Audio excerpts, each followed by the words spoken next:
Você já ouviu falar de autorresponsabilidade? Esse termo eu aprendi de forma tardia e eu me arrependo de não ter aprendido antes. Bom, sou cristão, que a graça de Deus esteja abundante em teu coração. Essa consciência, eu acredito que também permeia os teus pensamentos, que eu vou citar agora, que é aquela que nós aprendemos, que tudo está no controle de Deus. Deus não perde o controle de nada. Nós temos certeza que Deus, pelo seu poder, pode sim controlar todas as coisas. Mas acontece que a soberania de Deus deu a outorga ao homem para governar a própria vida. Ele nos deu o governo. E o responsável pelos resultados somos nós, independente do social, do espiritual, do emocional, do financeiro, do físico. Tudo isso é nossa responsabilidade. Mas, como eu disse, uma crença infiltrada de que é permissão de Deus, é a vontade de Deus, é o limite que Deus estabeleceu sobre a minha vida. Então as pessoas, eu, se mexe um pouco, mas quando encontra alguma dificuldade, entende que mediante aquela dificuldade é Deus não permitindo que nós acessamos um outro platô de vida financeira e abundante. Porque senão eu posso me corromper, aí você escuta aquele monte de histórias que vai criando crenças limitantes de não merecimento ou de temores. Que, olha, fulano de tal era pobre, estava firme no Senhor. Depois que ganhou uma grana aí, virou a cabeça, irmão, porque o dinheiro corrompe. Aí se escuta mais uma distorção, né, do analfabetismo bíblico brotando da boca dos irmãos, dizendo que o dinheiro é a causa de todos os males e que o rico não entra no céu porque é mais fácil passar um camelo. Acontece que, primeiro, que Jesus não estava falando do rico, do dinheiro, e sim do rico de estado de espírito, porque ele mesmo faz na bem-aventurança o contraponto disso, quer dizer, bem-aventurados pobres de espírito. Não é sobre dinheiro, é sobre estado de espírito. Os fariseus, que a quem Cristo criticava naquela hora, eram os que se sentiam salvos pelo mérito da sua própria conduta, das suas próprias obras. O seu caráter polido exteriormente, eles achavam que garantiria por ser filho de Abraão, ser circuncidado, ter a fé, ter a lei de Deus e tal. E a verdade é que essas crenças foram plantadas em nós. Eu ouvi muito meu pai falando sobre isso, que pessoas enriqueceram e abandonaram o Senhor. E eu acredito que o pior mesmo é o pobre que abandona Deus. Aí você vai dizer, como? Porque ele nunca esteve no Senhor, ele só está no Senhor que está pobre. Então ele vive gemendo aos pés do Senhor em oração para ver milagre, para ver provisão, para Deus cuidar da casa. É a mesma coisa do enfermo, que aprendeu a orar por causa da enfermidade. Quando que na verdade nós deveríamos ser homens e mulheres gratos, abundantemente gratos, pela saúde, pela bonança, pela prosperidade, pelos dias de prazer, de liberdade, pelos dias de banquete. Mas somos conduzidos até o dia da dor, para que na dor lembremos que Deus exista. Sabe? Porque é uma coisa que não faz nenhum sentido. Eu acredito que Deus se aborreça com isso. Se eu estou aborrecido, você imagina Deus. Essa crença limitante, ela impede e impedia que eu visse que os erros, as falhas, a não prosperidade em algumas áreas era a minha incapacidade, a minha forma de resiliência que não existia, de reinventar, porque aquele que não é responsável, não é autorresponsável, ele atribui a culpa a várias pessoas, a várias coisas. Por exemplo, a pandemia me impediu de crescer, fechou meu negócio. Bom, uns ficaram pobres e faliram na pandemia, outros abriram negócio e enriqueceram. Então o problema não está na pandemia, está na mentalidade. Assim como a pobreza e a riqueza, ela não é sobre dinheiro, é sobre estado mental. Para o rico, não ter dinheiro é um estado temporário. Para o pobre é uma condenação. Esse é o grande problema. Tem muita gente rica, que ganha 5, 6, 7 mil por mês e tem uma vida financeiramente organizada, consegue cobrir os custos, sobra uma grana para guardar, investir e tira uma reserva para lazer, para prover ali uma vida de qualidade para sua família. E outros que eu conheço, tá? Porque eu tenho um trabalho também de limpar nome, junto aos birôs de crédito. Tem clientes que vêm, que às vezes é juiz, é desembargador, é médico, é dentista, pessoas que ganham na faixa de 50 a 80, 90 mil reais e se complicam financeiramente falando com um salário desse, e outros com muito menos. Então a questão é, eu conheço engenheiros pobres que ganham 100 pau por mês. E eu conheço pessoas que trabalham, às vezes até de CLT ou um pequeno negócio, e são ricas e abundantes. Vivem uma vida sem preocupação, com tempo de qualidade, com algumas viagens organizadas, come bem, veste bem e dorme bem, que é o que é mais importante. Sem aquele martelo batendo na tua cabeça sobre as dívidas do amanhã, os protestos, os processos. Bom, quando eu entendi que ser autorresponsável e que o que a minha esposa, os meus filhos, o que eles vivem, o que eles experienciam, o futuro deles está totalmente dentro da minha capacidade de prover algo, então eu tomei uma decisão. Aprendi desde sempre que eu não deveria fazer faculdade, porque os moços, as moças que iam fazer faculdade e eram servos de Deus, esfriavam na fé e pecavam, perdiam. O nome era arriscado do livro da vida, eu fiquei com medo da faculdade. E não fui atrás de escola, não, eu vou orar, buscar a Deus. Por um outro lado, busquei, tive muita experiência, vi muito milagre, experienciei muitos dons. Glória a Deus por isso também, foi a escolha. Porém, por um outro lado, eu dei uma medida curta para minha casa viver. Tinha uma casinha, um carrinho na garagem, comida na mesa, as continhas pagas, de vez em quando fazia uma viaginha, de vez em quando queimava uma carninha. Qual era o estado de consciência? Estou melhor que muita gente. Tem muita gente pior do que eu. Só que também tem muita gente melhor do que eu. E eu nunca posso ser atraído de forma magnética para baixo. Eu tenho que me atrair para cima. Eu sou o resultado das 5 pessoas que eu mais convivo. Eu preciso conviver com pessoas que pensam diferente. Podaram a minha ambição. Que isso é um pecado. O que é pecado é ganância e avareza. Mas a ambição é o motor que traciona o homem a ir atrás de uma melhor vida para sua casa, uma melhor condição, dar mais qualidade.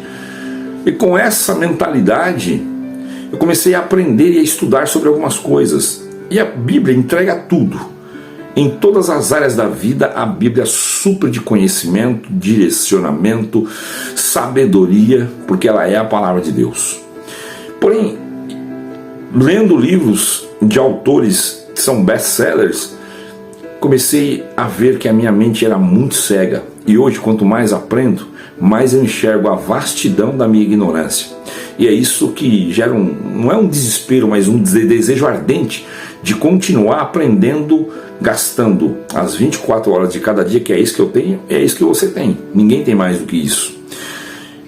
Uma mente e um corpo que Deus me deu para aprender a mudar a minha vida. E eu gostaria de convidar você, se você vive essas crenças limitantes, o crente não tem que correr atrás, o crente não tem que fazer tesouro nessa terra.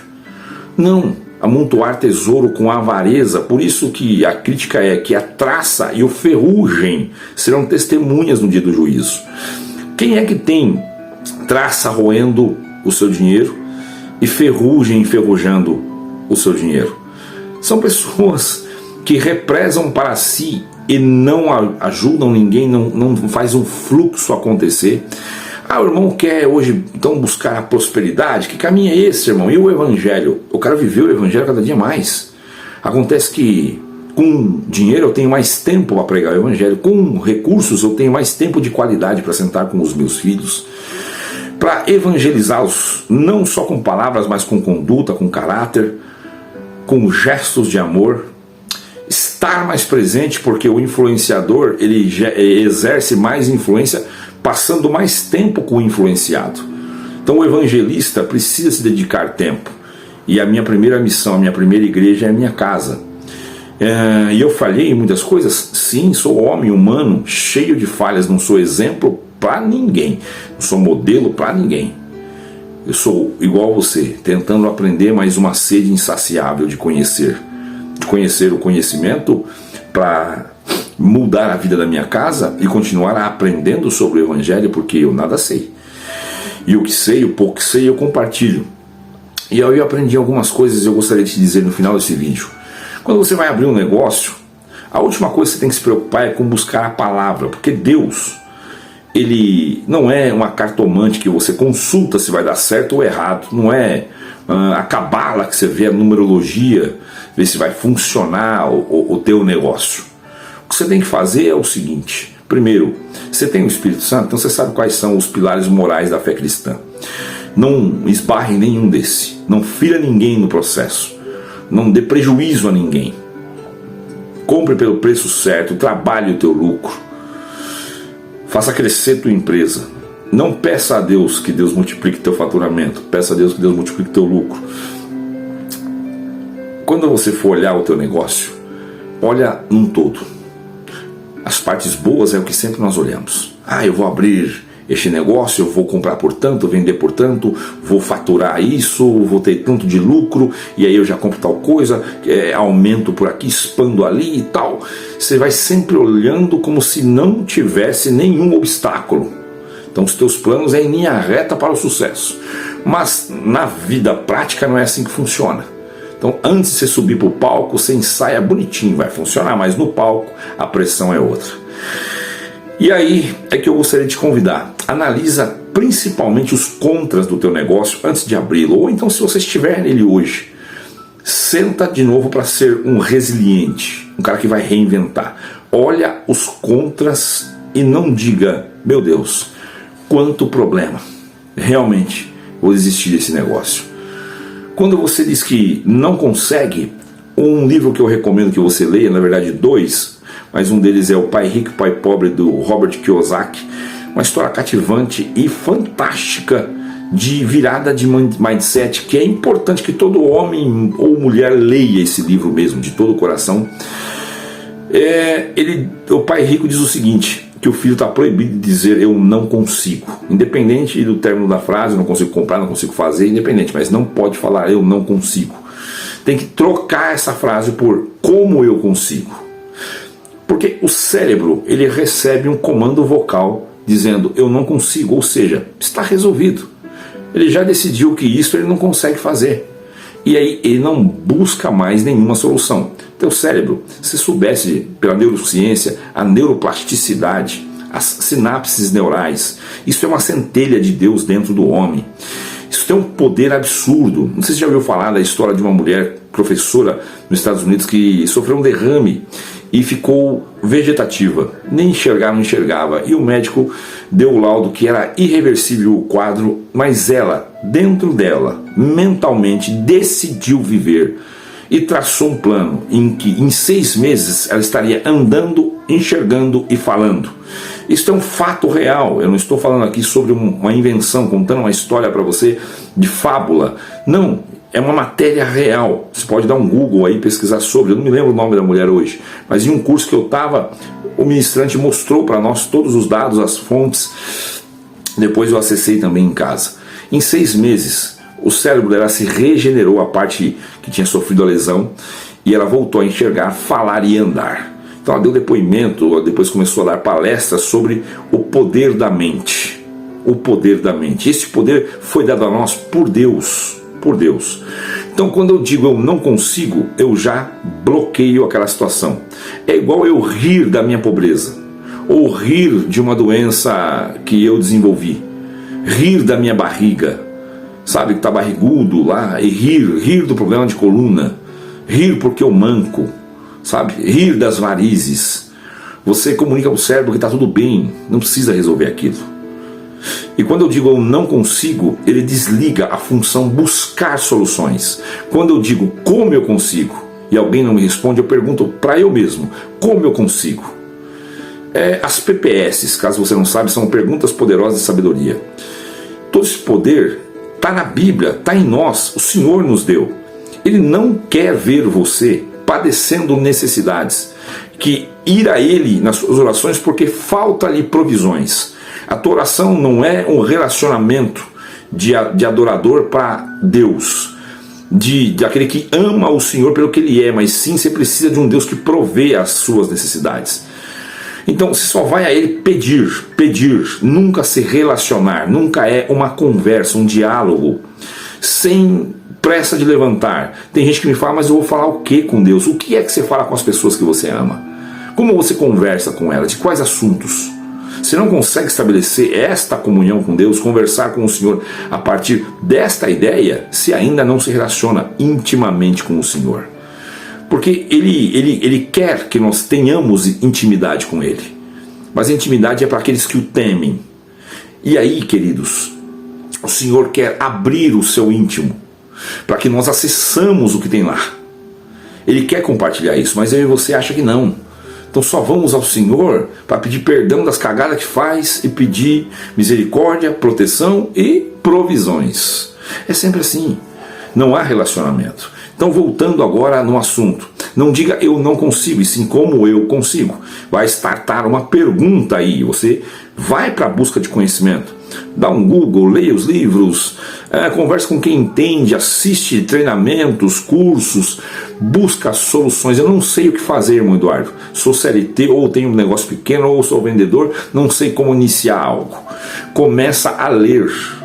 Atualmente é um terreno fértil, mas você precisa semear alguma coisa aí. Ficar tentando imaginar do nada uma solução não vai brotar. Mas ler a mente das pessoas que escreveram livros best-sellers, cursos de ministrantes e palestrantes que têm realmente conteúdo, não são charlatões, você vai ter uma fertilização na tua mente e perguntando como eu consigo um negócio, como eu faço um negócio para ter uma segunda renda. Para quê? Para prover uma segurança financeira para minha casa, descanso para minha mente, para eu me aplicar nos livros, ler a escritura, ter tempo de sentar com alguém sem pressa para ir para o trabalho e evangelizar, voltar amanhã, depois, fazer uma missão com recurso próprio, sem depender de ninguém, ir na liberdade de chegar, ficar no hotel, cobrir as casas que eu visito que tem necessidade, pregar o evangelho, anunciar, levar os meus filhos para viver experiências, sentar num bom restaurante, ter momentos de qualidade, eternizar isso dentro deles, porque eu vou, o que vai ficar são os momentos que eu vivi com eles. Isso jamais vai ser esquecido. Sabe, tem pais que dá muito presente, mas você está ausente. Então é melhor você estar presente e às vezes nem dá tanto presente. É isso que marca a tua história. Este pequeno vídeo de quase 20 minutos tem por ideia te chamar para olhar para um outro ponto de vista. Você não foi colocado dentro de um limite que Deus do céu estabeleceu a tua condição e disse, você não pode ter mais, porque alguns mentiram que o rico não entra no céu, mentiram que o dinheiro é a causa de todos os males. Isso é tudo mentira. Quando o Senhor Jesus fala do rico e o camelo, ele está falando de estado de espírito. Ele faz o contraponto nas bem-aventuranças dizendo, bem-aventurados pobres de espírito. É sobre estado de consciência, de se achar salvo, que era a questão dos fariseus. E ele disse, bem-aventurado aquele que entende a sua miséria para a salvação, que enxerga a sua miséria. Isso que é o que importa. Bom, sobre a riqueza, Deus nunca quis que você vivesse as tuas medidas miseráveis e espremesse a tua casa em lágrima e em choro. Ele tem prazer que eu e você alcance a prosperidade, a abundância e viva com uma boa largueza. Ah, mas eu soube de um irmão, eu conheço fulano que não tinha nada, enriqueceu, abandonou o Senhor. Ah, ele abandonou? Ele nunca esteve com o Senhor. Esse camarada nunca esteve. Se for o teu caso, se fizer o mesmo, também nunca esteve com o Senhor. Porque quando o pobre fica lá nos joelhos orando e pedindo para Deus suprir a casa, ele não está no Senhor, ele está nele mesmo, desesperado pela sua condição. Ele está indo a Deus porque está doendo nele. Ele não está indo a Deus porque ele ama a Deus, ele está indo a Deus porque ele ama a ele. Então isso não é relacionamento, isso é pedintes, são apenas mendigos de fé que precisam de milagres. São os mendigos do milagre. Esses não se relacionam com Deus, se relacionam com os milagres, com aquilo que ele vai colher do que Deus pode prover. Aí no meio religioso que ele vive, tem os irmãos de bom coração que fazem os movimentos, a casa dele é suprida, então ele acha que ele é provado que ele não tem condição. Se reinvente, irmão. Tua esposa, os teus filhos vivem o que vive por tua culpa.